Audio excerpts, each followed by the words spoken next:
조선시대에 돈 내고 군대를 빠지는 제도가 있었어요. 군포제. 근데 그게 지금 로봇으로 돌아올 수 있다는 이야기를 해볼게요. 현대차가 만든 아틀라스 로봇 보셨어요? 360도 회전하는 허리, 역방향으로 꺾이는 무릎, 전동식으로 조용하고 정밀하게 움직여요.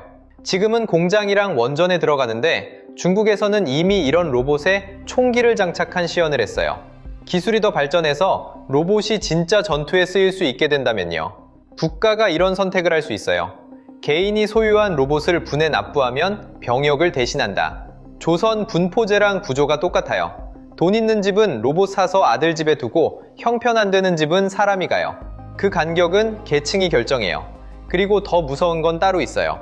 로봇이 전장에 나가면 인간이 전사할 때 생기는 정치적 부담이 없어요. 유족도 없고 시위도 없어요. 그 말은 전쟁이 훨씬 쉽게 시작될 수 있다는 거예요. 중동에서 AI가 표적을 정하고 드론이 실행하는 걸 보면 이미 그 방향으로 가고 있어요. 우리 아들 대신 로봇을 보낼 수 있게 된다면 우리는 그걸 다행이라고 해야 할까요? 아니면 로봇을 살 수 없는 집안 아들 앞에서 무슨 말을 해야 할까요?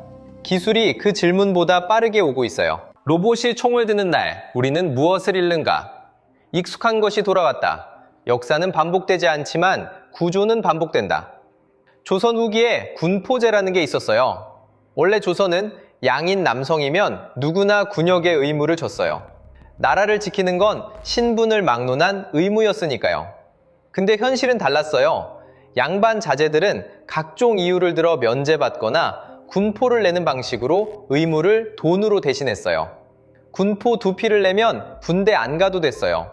그 결과가 어떻게 됐냐 하면 실제로 전장에 나가는 건 형편이 안 되는 사람들이었어요. 돈이 없는 집안 아들들이 군역을 졌고 돈이 있는 집안은 포목 몇 필로 그걸 빠져나갔어요. 나라를 지킨다는 의무가 결국 계층에 따라 다르게 작동하는 구조가 된 거예요. 지금 이게 왜 갑자기 나오냐고요? 오늘 이야기할 현대차 아틀라스 이야기를 하다 보면 어느 순간 이 조선시대 이야기가 자꾸 머릿속에 겹쳐요. 구조가 너무 닮았거든요. 지금은 아직 상상의 영역이에요. 하지만 기술이 이 속도로 간다면 그 상상이 현실이 되는데 생각보다 오랜 시간이 걸리지 않을 수 있어요. 그 이야기를 지금부터 해볼게요. 먼저 유압에서 전동으로 조용히 바뀐 것들. 올 뉴 아틀라스를 처음 봤을 때 사람들이 주목한 건 움직임이었어요. 무릎이 앞뒤 양방향으로 꺾이고 허리가 360도 회전하고 팔이 사람 팔 길이보다 훨씬 길게 뻗어요. 근데 사실 더 중요한 변화는 겉으로 잘 안 보이는 데 있어요. 기존 아틀라스는 유압식이었어요. 기름 압력으로 관절을 구동하는 방식이에요. 힘은 강한데 시끄럽고 기름 누출도 있고 관리가 까다로웠어요. 그리고 멋보다 실내 환경에서 쓰기가 어려웠어요. 새 아틀라스는 그걸 100% 전동식으로 바꿨어요. 전기 모터로 관절을 움직이는 방식이에요. 소음이 없어요. 유지 보수가 훨씬 쉬워요. 전류량을 조절하는 방식이라 힘의 세기, 속도, 각도를 아주 정밀하게 제어할 수 있어요. 근데 여기서 한 가지를 더 봐야 해요. 현대차는 전기차를 만들면서 이미 이 역량을 다 쌓았어요. 모터 제어, 배터리 관리, 에너지 효율. 거기다 자기 공장에서 수십 년째 산업용 로봇을 운영해온 노하우가 있어요. 로봇을 만드는 회사이면서 로봇이 필요한 공장을 가진 회사예요. 개발자와 고객이 같은 건물 안에 있는 셈이에요. 그래서 속도가 달라요. 외부에 납품하면서 피드백 받는 게 아니라 자기 라인에서 오늘 오류 나면 내일 바로 고쳐서 테스트해요. 이게 기술 발전 속도를 결정적으로 바꾸는 구조예요. 그리고 이 구조가 나중에 우리 이야기에서 아주 중요한 역할을 해요. 로봇이 나가는 곳들, 그리고 스팟이 간 곳들. 이쯤에서 스팟이앗 이야기를 해야 할 것 같아요. 유튜브에서 스팟 처음 봤을 때 아마 대부분 귀엽다가 먼저 나왔을 거예요. 노란 색깔의 개처럼 움직이는데 아이돌 안무 따라하는 영상도 있었으니까요. 근데 지금 스팟이 있는 곳은 그런 데가 아니에요. 영국 셀라필드 원자력 단지역. 서유럽에서 방사성 폐기물이 가장 많이 집적된 시설이에요. 수십 년 동안 해결료를 처리해온 곳이라 일부 구역은 방호복을 입어도 장시간 체류가 불가능해요. 피폭 한도가 있거든요. 그 안에 지금 스팟이 돌아다니면서 오염구역 데이터를 수집하고 위험물질 상태를 모니터링하고 있어요. 한국에서도 비슷한 사례가 있어요. 기아 오토랜드 광명 공장에서 스팟이 심야 순찰을 해요. 열화상 카메라로 공장 온도를 실시간으로 감시하고 미세한 이상이 감지되면 관제실에 즉시 알려요. 소방 현장에서는 연기가 가득 찬 건물 안에 먼저 들어가서 생존자 탐색을 하고요. 여기까지는 대부분 잘 쓰고 있네 하고 넘어가요. 근데 스팟이 골프를 치는 영상을 보셨다면 조금 다른 생각이 들 수 있어요. 거리 측정, 풍속 계산, 클럽 각도 조절, 임팩트 타이밍, 이걸 다 실시간으로 처리해서 공을 홀컵에 정확하게 보내요. 해외 댓글창에서 어떤 분이 이렇게 썼어요. 저 손에 쥔 게 골프채가 아니라면? 그 댓글에 대한 답글들을 읽다 보면 사람들이 이미 어디까지 생각하고 있는지가 보여요. 테슬라와 현대, 방향이 다른 이유. 이 시점에서 테슬라 옵티머스랑 비교를 잠깐 해야 해요. 테슬라가 옵티머스를 만들면서 집착하는 게 뭐냐 하면 인간과의 친화성이에요. 손가락 5개, 2발 보행, 인간 눈높이에 맞는 신체 비율. 왜 이거 이렇게 신경 쓰냐면 이 로봇이 결국 들어가야 할 공간이 사람 사는 집과 사무실이기 때문이에요. 이미 인간 신체 기준으로 설계된 환경에 거부감 없이 녹아드는 게 목표예요. 일론 머스크가 꿈꾸는 건 집사 로봇이에요. 가정용 도우미. 현대 보스턴 다이내믹스는 그 질문 자체를 안 해요. 어떻게 하면 인간처럼 보일까가 아니라 이 작업을 가장 효율적으로 수행하려면 어떤 구조가 맞는가를 물어요. 그래서 아틀라스 무릎이 역방향으로 꺾이는 거예요. 공장 라인의 좁은 공간에서 몸통 전체를 돌리지 않아도 물건을 집어서 반대 방향으로 넘길 수 있는 작업 최적화 구조인 거예요. 근데 여기서 중요한 차이가 하나 더 있어요. 가정용이냐 산업용이냐의 차이가 나중에 이 로봇이 어떤 형태로 군사적 맥락에 연결되는지를 결정해요. 테슬라 옵티머스가 집에 들어오는 로봇이라면 아틀라스는 공장, 재난 현장, 극한 환경에 투입되는 로봇이에요. 그 극한 환경의 목록이 앞으로 어떻게 늘어날 수 있는지가 이 이야기의 핵심이에요. 조선시대 군포가 돌아온다면 로봇 병사의 시작은 이미 있었다. 먼저 지금 전 세계에서 벌어지고 있는 일을 한번 볼게요. 중동 전쟁을 보셨잖아요. 이스라엘이 가자 지구에서 쓴 AI 표적 시스템, 드론 군집 공격, 자율무기 체계. 이게 이미 실제 전장에서 쓰이고 있어요. 사람이 방아쇠를 직접 당기지 않아도 AI가 표적을 선정하고 무기가 그걸 실행하는 구조예요. 러시아 우크라이나 전쟁에서는 드론이 전쟁의 판도를 바꿨어요. 병사가 전선에 나가지 않고 수십 킬로미터 후방에서 드론을 조종해서 적 전차를 무력화해요. 전통적인 전쟁 방식이 근본적으로 바뀌고 있는 거예요. 그리고 군사 전문가들이 예측하는 다음 단계가 있어요. 드론과 보행 로봇의 결합이에요. 하늘에서는 드론이 정찰하고 지상에서는 보행 로봇이 실행하는 방식이요.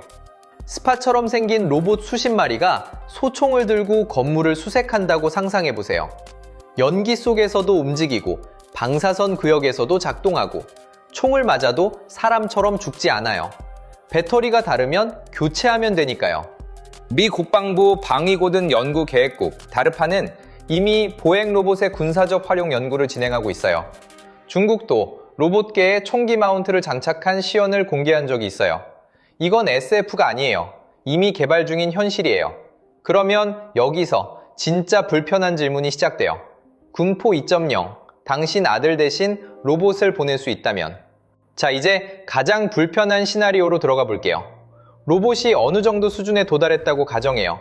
전투 환경에서 인간 병사와 동등하거나 그 이상의 능력을 발휘할 수 있는 로봇이에요. 여기서 국가가 선택을 해야 해요. 이 로봇을 분해서 구매해서 운용할 것인가, 아니면 개인이 소유한 로봇을 군역 대신으로 인정할 것인가. 이게 완전히 불가능한 이야기냐 하면 역사를 보면 그렇지 않아요. 조선의 군포제가 정확히 그 구조였어요. 직접 몸으로 복무하는 대신 국가가 필요한 군사력을 유지할 수 있는 자원을 대납하는 방식이요. 포목 두 필이 병역 의무를 대신했어요. 만약 로봇이 그 역할을 한다면 어떻게 될까요? 저희 가정은 아들 대신 로봇 한 대를 납부합니다. 국가 입장에서는 이게 나쁜 거래가 아닐 수 있어요. 왜냐하면 인간 병사는 훈련시키고, 먹이고, 재우고, 다치면 치료하고, 전사하면 보상해야 해요. 로봇은 그런 비용이 없어요. 초기 구매 비용이 크더라도 장기적으로 운용 비용이 훨씬 낮을 수 있어요. 그리고 전사에도 유족이 없어요. 정치적 부담이 없다는 거예요. 근데 여기서 조선 분포제의 구조적 문제가 그대로 재현돼요. 로봇을 살 수 있는 집안과 그럴 형편이 안 되는 집안이 나뉘는 거예요. 재산이 있는 집안은 로봇을 사서 아들을 집에 두고, 형편이 안 되는 집안은 사람이 가야 해요. 조선시대에 양반 자제들이 군포로 빠져나가고 평민 아들들이 전장에 나간 것처럼 이번엔 로봇을 살 수 있는 계층과 그렇지 못한 계층 사이에 병역 의무의 무게가 달라지는 거예요. 이게 먼 미래 이야기처럼 들릴 수 있어요. 근데 로봇 가격이 지금보다 10분의 1이 되고 개인이 소유할 수 있는 시대가 된다면요?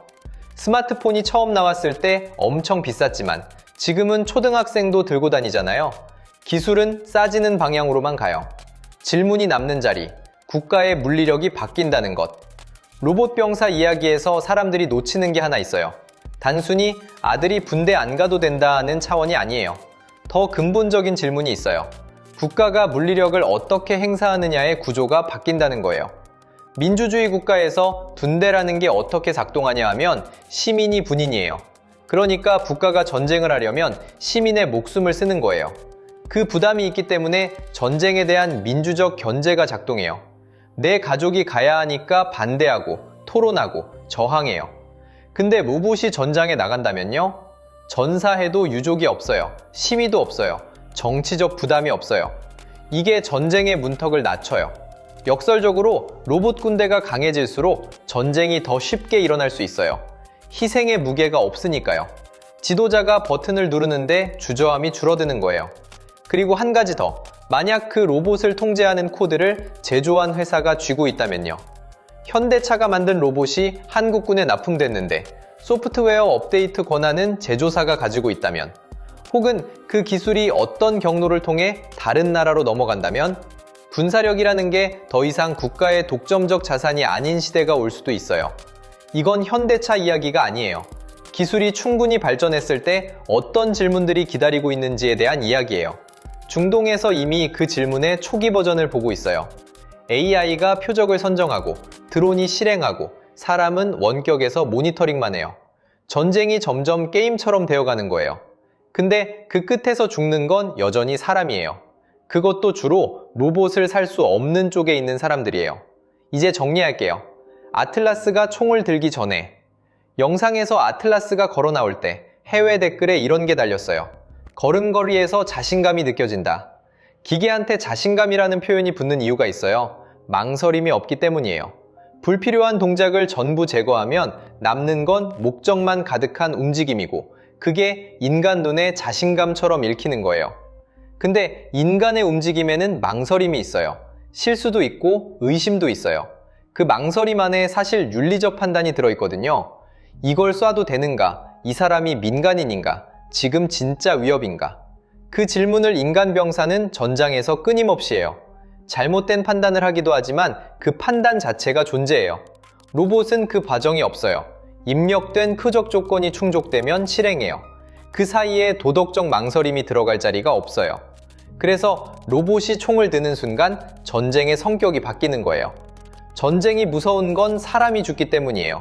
그 공포가 전쟁을 억제하는 힘이기도 해요. 로봇이 싸우는 전쟁에서 그 억지력이 어디서 오는지 우리는 아직 답을 갖고 있지 않아요. 조선 군포제가 결국 어떻게 됐는지 아세요? 처음엔 제도적 타협으로 시작했어요. 현실을 반영한 합리적인 선택처럼 보였어요. 근데 시간이 지나면서 구조적 불평등이 굳어졌어요. 의무를 살 수 있는 사람과 그렇지 못한 사람 사이에 간격이 벌어졌고, 그게 조선 사회의 균열로 이어졌어요. 지금 우리가 보고 있는 기술들, 공장에서 부품 나르고 원전을 순찰하고 골프를 치는 이 로봇들이 언제 어떤 맥락에서 총을 쥐게 될지 모르는 채로 개발이 먼저 달려가고 있어요. 현대차 아틀라스가 360도로 고개를 돌릴 때 그 시선이 어디를 향하게 될지를 결정하는 건 기술이 아니에요. 우리가 지금 어떤 규칙을 만드느냐예요. 근데 솔직히 말하면 기술이 그 질문보다 훨씬 빠르게 오고 있어요. 그 간격이 얼마나 위험한지를 우리는 중동전쟁 뉴스를 보면서 이미 어렴풋이 느끼고 있는 것 같아요. 우리 아들이 로봇을 대신 보낼 수 있는 날이 오면 우리는 그걸 다행이라고 해야 할까요? 아니면 그 로봇을 살 수 없는 집안 아들 옆에서 무슨 말을 해야 할까요? 그 질문에 지금 당장 답을 낼 필요는 없어요. 다만 질문을 미루는 것과 질문을 외면하는 건 달라요. 기술은 기다려주지 않으니까요.